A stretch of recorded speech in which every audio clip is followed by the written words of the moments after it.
This summer, two of the best international soccer tournaments in the world will be kicking off at the same time: the European Championships and the Copa America. And while they'll both be showcasing some of the top talents in the world, where they differ is in ticket pricing and strategy.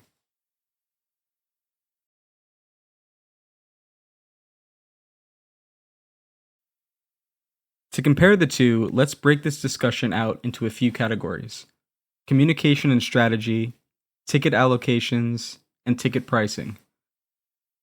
Let's start with Euro 2024, which had a very comprehensive ticketing strategy that has been communicated well in advance to anyone interested in attending the tournament. Ticket information was first announced to the public in September 2023. Keep in mind, this is while the qualifiers were still being played and a full 9 months before the start of the tournament. To be able to apply, you had to register an account on UEFA's website and enter your personal information, including your passport information. Tickets would be allocated to the general public based on a lottery system. In the first phase, for example, anyone interested in tickets had from October 3rd through October 26th to submit their applications for games they were interested in attending. It didn't matter how early or late you applied, as long as it fell within that window. If you were applying for tickets for one of the qualified teams in the second and third phase, you had to meet certain criteria set by that particular National Football Association. All ticket sales were done through UEFA's own ticketing portal, and the resale of tickets on other sites would be prohibited. That's not to say it won't happen, but UEFA is at least trying to keep scalpers away. UEFA will also have an official resale platform in the spring for people to sell tickets they no longer want or can't use, and only at face value. Here are the phases in full. Phase 1 of the ticket sales would be for the general public and would be in October 2023. Phase 2 of the ticket sales would be following the draw of the tournament in December and meant for the fans of qualified teams. And Phase 3 of the ticket sales would be for the fans of teams who advanced from the qualifying playoffs in March, along with UEFA's own ticket resale platform launching. Copa America's strategy was, well, non-existent. It wasn't until February 20th of this year that they officially announced that ticket sales would start a week later, on February 28th. That's with just over 3 months until the start of the tournament.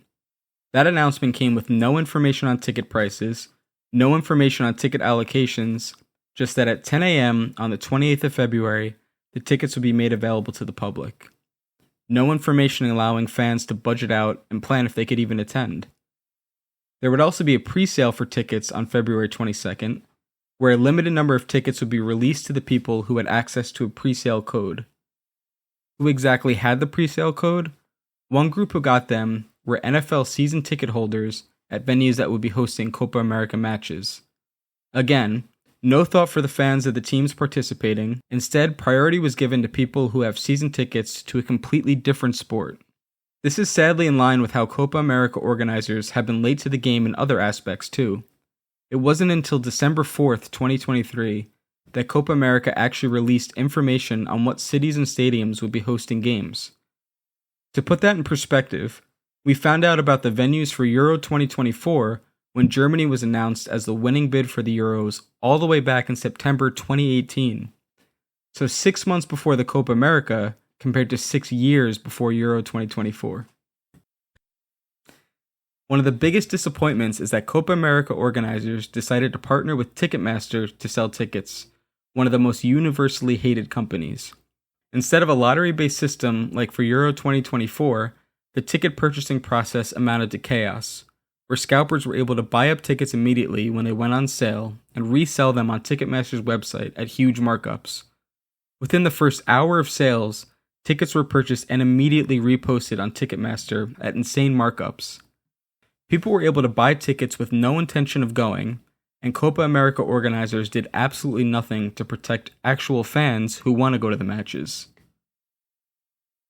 So what if you're a fan of one of the teams competing in either Copa America or the Euros? Is there an allocation for your country with a supporter section in each stadium? Yes, if you're attending Euro 2024. Regardless of the stadium's capacity, 10,000 tickets are allocated to each qualified nation for every single one of their group stage matches. They're also allocated 6,000 for the round of 16 and quarterfinals, 7,000 for the semifinals, and 10,000 tickets if they make it to the final. That includes holding allocations for teams who will qualify for the Euros through the playoffs this March. These allocated tickets for countries are usually grouped together in one of the corners of the stadium, making for an incredible atmosphere. For Copa America, 0 ticket allocations. Let's think about if you're a fan of Canada, for example. We're trying to qualify through the playoffs in March against Trinidad and Tobago. If they qualify, tickets for their opening match against Argentina would have sold out long ago. No holding tickets for fans of Canada, so they would have to find some resale tickets on Ticketmaster and pay ridiculous prices. No ticket allocations means a worse atmosphere. Having the huge blocks of fans of each nation sitting in opposite corners with all the noise and color that brings will be non-existent at Copa America. Now on to ticket pricing. UEFA have come under some criticism, and rightfully so, for the extremely high ticket prices in Category 1. But they do get some grace with the Fans First initiative. €30 or $32 for the Fans First group stage tickets is a very good deal.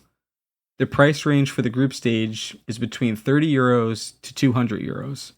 This applies to games across the board, with the only exception in the group stage being the opening match. Copa America's ticket prices are completely out of control and have no pricing structure. Tickets are priced based on the perceived demand for that game. There isn't any standardization of pricing.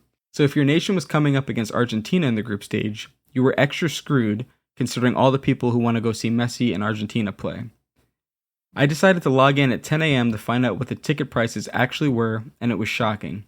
The cheapest standard ticket I could find in the group stage, not resale, came out to $62.30 after all of Ticketmaster's ridiculous fees, and this was for Bolivia versus Panama in Orlando.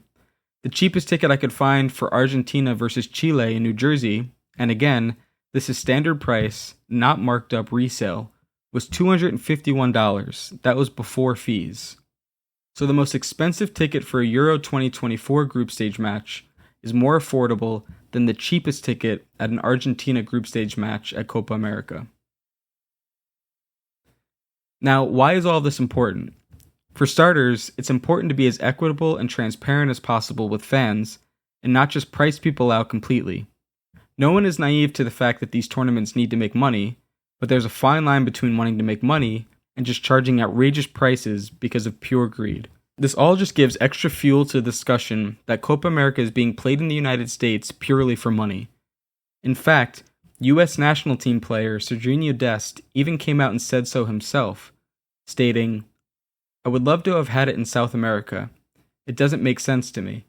But nowadays, everything is about the money. I'd love to have seen it in Brazil or Colombia and seen that passion for football.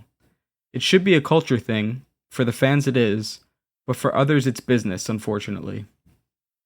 Having a clear ticket strategy with fair allocations to participating nations and having a large portion of tickets be affordable for fans will mean better atmospheres and more people in the stadiums. Copa America will end up having some games with great atmospheres, there's no doubt.